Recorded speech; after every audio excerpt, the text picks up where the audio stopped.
فاطمه سلیمانова یک زن 65 ساله خانه‌نشین از دهه زنگ نویه درواز که روز 27 سپتامبر پرزیدنت امامعلی رحمان را هنگام ملاقاتش با فعالان درواز و ونج با لهجه شیرینش مفتون کرد. بعد آن دیدار از حکومت نوحیه دو گاو جوشا توفه کردند. خاله فاطمه در مصاحبه با نشریه یورتیجه گفته است که سخنرانی او از پیش آماده نشده بود، بلکه با پرزیدنت بداهتا صحبت کرده است. خاله فاطمه نقل کرده است که بعد ختم مکتب میخواست هنرپیشه سینما شود، ولی در صنف 11 به معلم جوان طلبشاه اکابیروف که به مکتب آنها به کار آمده بود دل بست و بعد ختم مکتب آنها با روزگی والدینشان ازدواج کردند و با همین او آرزوی هنرپیشه شدنش را به عشق عوض کرد. خاله فاطمه میگوید از این انتخاب کردهش پشیمان نیست. بار اول نام این زن شیرین سخن بعد یک اظهار نظرش درباره دیگرگون شدن سیمای دوشنبه در برنامه مژده ده تلویزیون تاجیکستان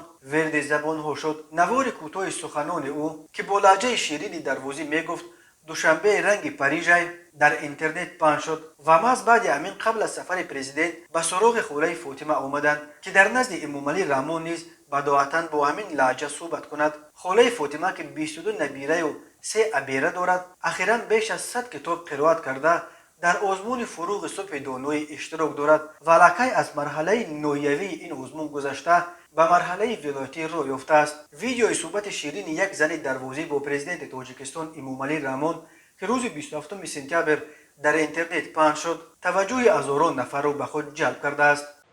پاریم داشتم رفتم دیمش گفتم که اینجا ساختی پریزی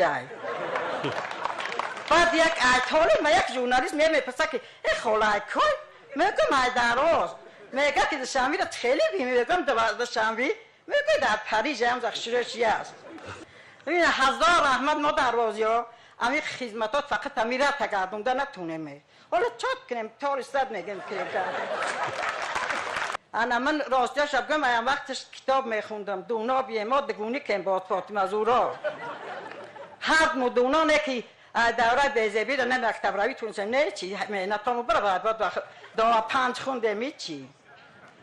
نه ای حالت هست خطا دیگه پیشوا میداد کوات آل میبیم دگون کار کوات ابتم برام خونم